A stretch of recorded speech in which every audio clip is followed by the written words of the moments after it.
The Michigan Insider Postgame Recap with Sam Webb and Josh Newkirk. 83-71, Michigan beats rival Michigan State, comes to East Lansing and gets the W, Sam. First time since 2018. Can you hear me? Big win for the How's it? Can you hear me? Is it good? Is the volume good? I want to make sure that I'm audible, Josh. I think everyone's going to hear you, Sam. The fact is, Michigan got the big win. Yaxel Lindenborg got the 26 points, led the Wolverines down the stretch run. Elliott with some big-time shots. Morez came through with some big-time shots, and this Michigan team came here and got the victory at the Breslin Center. Right, so let's start off.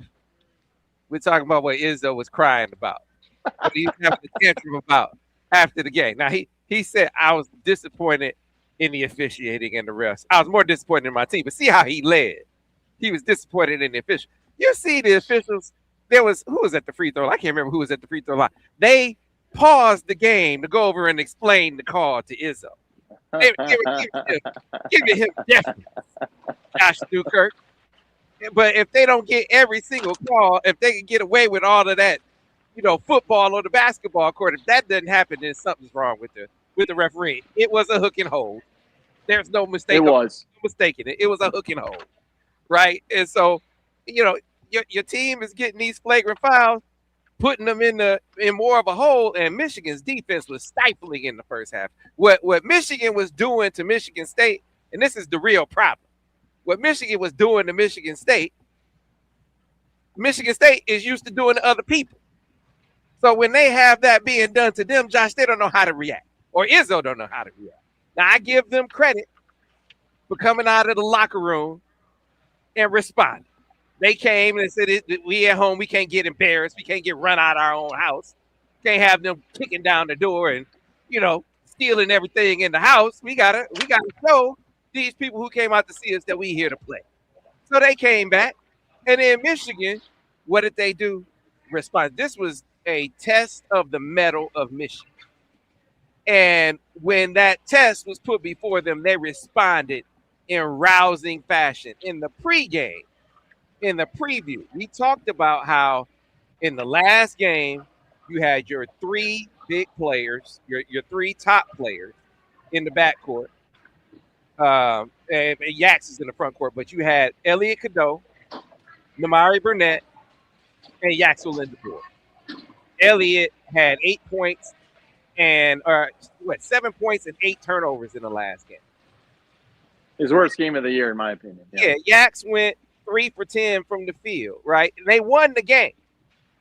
And then Namari went 0 for 5 from three-point range. And I said, look, they cannot win this game if they play like that. They need 2 of the 3 to have outstanding games. And I said, really, the 2 they need? Elliott Cadeau and Yaxel Lindenborg. Yax came up. He was a beast on the glass. You think about the offensive rebounds he got, because if you pay attention to the game, they probably feel like they did a good job defensively on Yax when he caught the ball. But it went to the rim and he went to go get it. He got to the free throw line. His plays in the second half are consequential, Josh. They're used to their bigs, kind of owning the glass. Yax had 12 big boards. What's my man's name? Not Kohler, the other big man. I think he had like 1 or 2. Cooper. That's not normal for them. Again, Michigan, when it came to the glass, they used to punking people. Michigan State, they got punked on the glass tonight. Yeah, I mean, you can look at the rebounds. They even 36. Michigan State with 4 more offensive boards, but Michigan is 15-11. Michigan with more defensive rebounds. So I mean, you can look at this. Like everyone was pointing to the defensive rebounding coming into this game, right, Sam? Yes, Michigan sir. won that statistical category. And you mentioned the boards, the offensive boards. Yax had 6 of his 12 rebounds were coming off the offensive glass, and he was putting them back, and they were getting second opportunity points. I believe they outscored Michigan State. This is a hell of a stat. 14-0 with second chance points. And that's the difference in the game. That's what I'm saying. So, I mean, it's really just one of those games. Like you said, they beat Michigan State with their own medicine. And, we talked at halftime, right? What did I say? This isn't the eye test, right? The eye test. Yeah. You wanted to see how these teams matched up. You finally did. I just feel like just the eye test. Michigan is the better team. The better team won. They had a little lull there. You knew Michigan State was to come out and fight. But, man, when Michigan State took the lead, Michigan, Cheddar hit that big three, and then Elliott hit a couple big shots, and then Yaks took over down the stretch run. And Morez played huge as well. Yeah. It was just they couldn't match up. Yeah, so let's talk about what you said. 14 points. 14 second chance points. How many for Michigan State? 0. 14 second chance points. How many for Michigan State, Josh? Say it again. Hang on a second. Maybe I was wrong. But it was second chance, 14-6. That's still pretty good. Okay. All right. Still. It wasn't as bad as I thought. My bad. This is my point. That the second chance points were constant. Michigan State is not used to giving up the offensive glass like they gave it up tonight. And they were huge. They were consequential, especially Yaks late in the game. So timely, knocking down free throws as well when they fouled them. This was the kind of response that you wanted to see him have. But the player of the game for Michigan was Elliott Cadeau. People look at the statistical comparison with Jeremy Fears. What he was asked to do was something different. He didn't have to shoulder the whole load, but in crunch time, you needed him to make plays, and he was making plays throughout the game. I thought he was pretty good on both ends of the floor, but they decided after they came out the break, hey, we're gonna drive to the hole, and hey, refs, you better call some fouls. And the refs, I thought they did a fairly good job for the most part. There were some garbage calls in there, like when he stopped and stuck his butt. I made the joke, like Fears gets the calls like he's Jordan sometimes. I'm like, what are some of these calls they're Bush League in my opinion. And he just has that face you want to punch. He reminds me of Aaron Kraft for Ohio State, does he not? I mean, I was talking to some of the guys, I was like, I know Michigan's had some of those players where other teams despise, but he's that guy that, like, if he's not on my team, you hate him. Like, he's just not someone you like. Reminds me of Aaron Kraft. He has that. You know what I mean? Am I wrong there? No, you're not wrong. I mean, it's a grimy game, but it's an effective game. Like, he can't really shoot. Yeah, but it's just ugly, but he gets buckets. I mean, it's just he gets to the rack. Like that 1-3 that the air ball he shot. I was like, and he hit a 3 late, but that was one of those hope and prayer threes. Anybody got to shoot at the end of the game. Anybody who gets it, but he was effective doing his thing, getting to the free throw line. He did a good job finding some guys, but I thought the tone that Michigan set early with Adai and Morez down low, it was the no-fly zone down there. It was totally stifling defense. They could not get loose, get free even with Michigan on the perimeter. You wanted Michigan's perimeter defense to step up from where it was, man. When Trey McKinney fought through that screen and it wound up resulting in a turnover. It was like, man, that's what you didn't see in the first half against Nebraska. They were getting lost on switches, and they were not fighting through screens at all. That was all on point out the gate in this game. And then if they happened to get in the lane, Adai and Morez were there to swat anything in sight. That was the tone. That was the issue for Michigan State, more than the referees, more than the legit hook and hold. It was Michigan's defense was stifling. And then if they found a way to get back in this game and even take the lead late. And that's when you find out something about your team. You're on the road at Michigan State, Josh, and hostile environment, crowds back in the game. They've come back from 16 down. A lot of teams will. Michigan could have soaked in that moment. They did not fold. They came back and still won by double digits. That's big time stuff. Yeah, I mean, you can just look at these past 3 games, right? It was a close game against Ohio State. Michigan took over in the late run, and then obviously that was the least talented team they played of this 3-game stretch to sort of set up that Nebraska game. Michigan, Nebraska had a chance. Nebraska could have easily won that game. Michigan found a way to win that game, a close game, came from behind, won the game at the end, and then a game like this, right? They had the big lead, they blew it. State had the lead. You're like, oh man, you've seen this before. We've seen Michigan come up here, sort of lose that lead, and they sort of falter. No, they came through, they stood up, and they took over at that and down the stretch run, and then win this game by double digits. So you got to look at the mettle of this team, and the fact that they're 20-1 now. They won two big top 10 matchups, top 7 matchups, right? One on their own at their biggest rival. This team's ready. This, the hype is real. This team looks like a team that can win it all. And now coming into this environment today proves that. Yeah, man. So watching this, and you look at the other top teams in the Big Ten, Purdue, Illinois, and Nebraska. And then Michigan State's in that mix as well. Michigan State is the least talented team. By far, yeah. Agree. Team of that bunch, right? That they're even there, Izzo should. I mean, listen, it's the all-effort squad. Like, they're gonna play great defense. They're gonna be physical, right? They're gonna if they can get out in transition, they're gonna beat a lot of teams. But the problem with Michigan is Michigan plays like that. Michigan runs on makes and misses. So rare was the occasion where Michigan State was able to get out and run. I don't know what the fast break points were, but I know they were less than what Michigan State is accustomed to getting. Yeah, it was 18-15. State had the edge there, but it was not the track meet that I think they're accustomed to having. And when they went against Michigan in the half court, especially in the first half, it was a problem. And then they had that stretch for about 14 minutes of the second half where, hey, they found their rudder a bit. How is Michigan going to respond? Michigan made big plays on the offensive end, and then they shut them down on the defensive end of the floor. Yeah. Nothing. Shout out. And that was it. Shout out to the perimeter defense. Coming off the second half against Nebraska, they held the Cornhuskers to 1-13. This game, 4 of 23 for Michigan State for the whole game.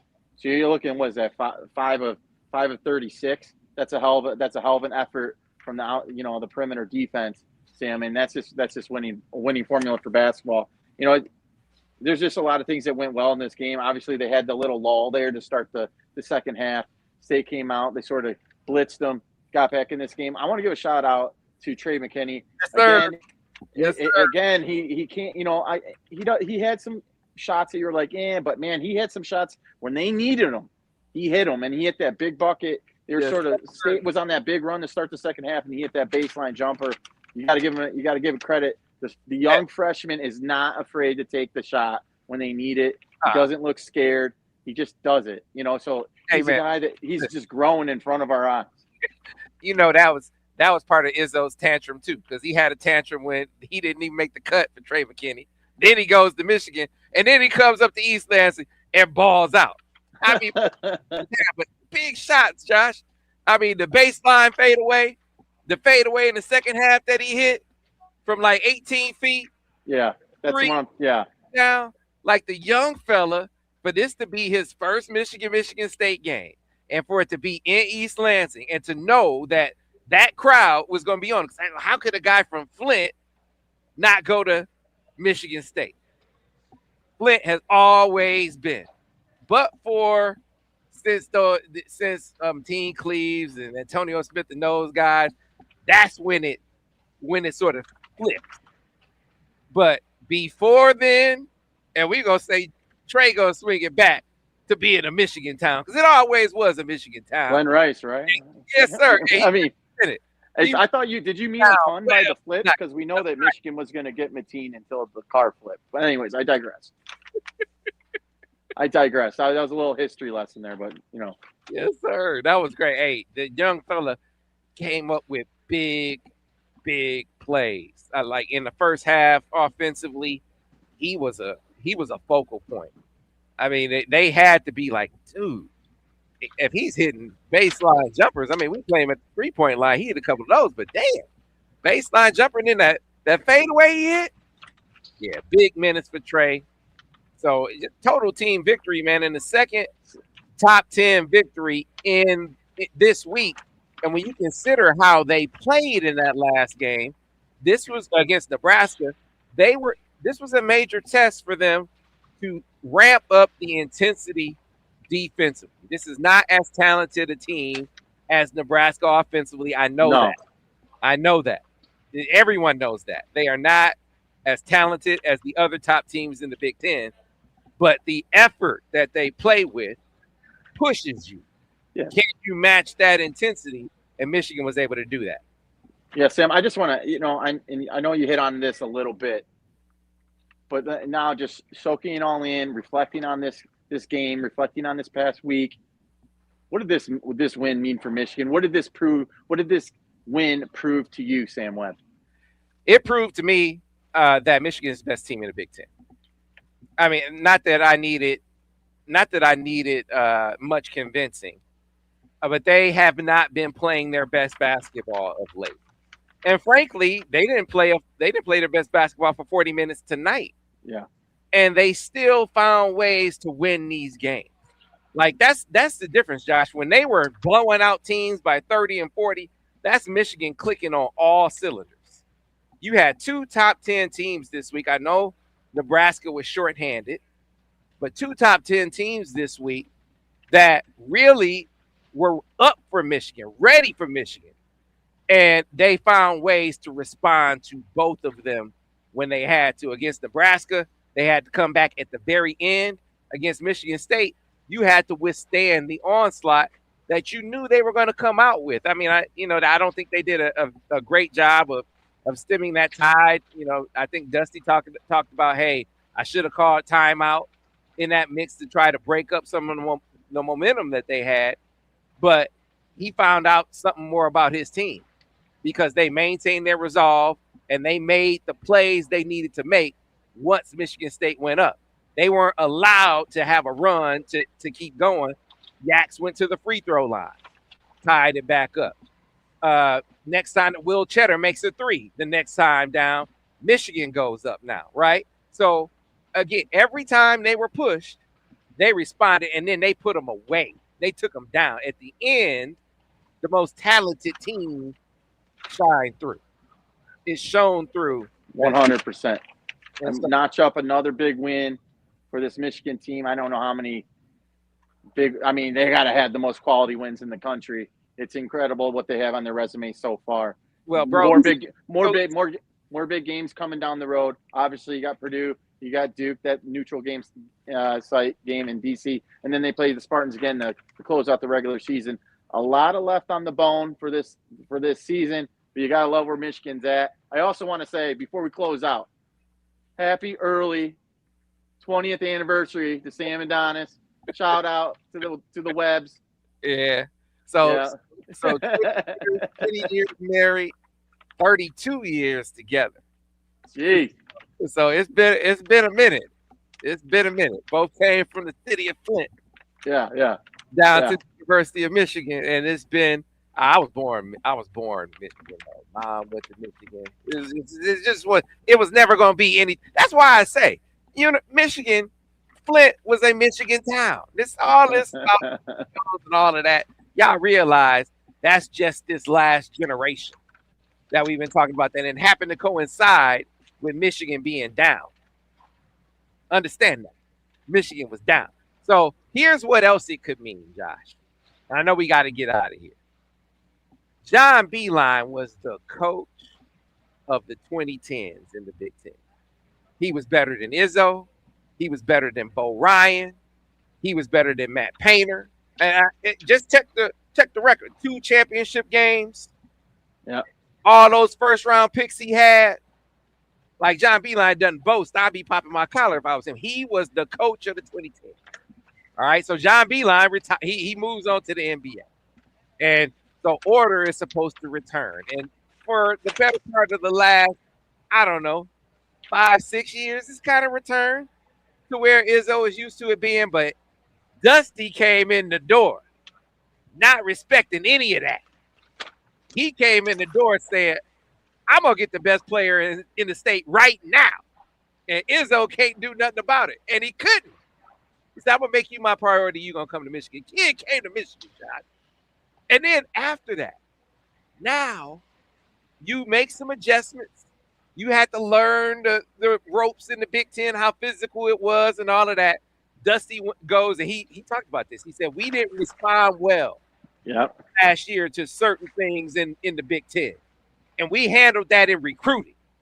We went out and we got some more dogs. We went out and got a Marez, right? We went out and got an Elliot Cadeau. And the other thing he did was what Izzo does in practice. You go to Michigan's practice, you see them banging dudes around with pads and all of that. So that punking that Izzo is used to doling out wasn't working no more. Didn't work tonight. So if he's beating you for recruits, and now he's beating you in your house, might be a time for the changing of the guard, Josh. I don't think it's too soon. I think we're on the cusp. Hey, on the cusp. Win that game in Ann Arbor this year, and we can have this conversation again, Sam. But we're gonna end on that. That's gonna wrap up our coverage again. Hey, by the way, great effort for Michigan State. This was a valiant effort. Michigan State put forth a great counter for the Spartans. So, you're bad. I mean, you gotta understand, for the Spartans to even be with the top 5 teams in the Big Ten is great coaching and great effort, because the talent imbalance with the other top teams in the Big Ten is dramatic, Josh. So I give them a lot of credit for even being in the mix with the top teams. The team you got to watch out for, Josh Newkirk, and you didn't mention this game coming up, but Michigan has to go to Champaign. Yeah. They got to go to Illinois. And you want to know who the biggest threat to Michigan is? We talked about this Illinois. times. It's Illinois, bro. Now, and we talking regular season. We're not talking postseason, where Brad Underwood doesn't really get it done. We're talking regular season. And, man, they got bigs who can shoot. This dude, Keaton Wagler, is for real. He went into Mackey Arena and gave them 46. Yeah. No, I watched it. It was a hell of a game. Hey, that's the team to be leery of. You know, Nebraska's going to be there. Purdue had a 3-game losing streak. I think they're going to bounce back. And Sparty is not out, but I think those other teams have to not play well for Michigan State to be the team standing in the end. And I don't think all 4 of those teams are going to play poorly. So, but it's great for Sparty to even be in the discussion, Josh. I think that's hey, my man Sadi. Shout out to my man Sadi. I think his influence is helping them a ton. So that's all I can say, Josh. I love the enthusiasm. There you go, Trey. There you go, Trey. Man. All right. That's going to wrap up our coverage from the Breslin Center for Sam Webb. I'm Josh Newkirk for the Michigan Insider. The Michigan Insider Postgame Recap with Sam Webb and Josh Newkirk.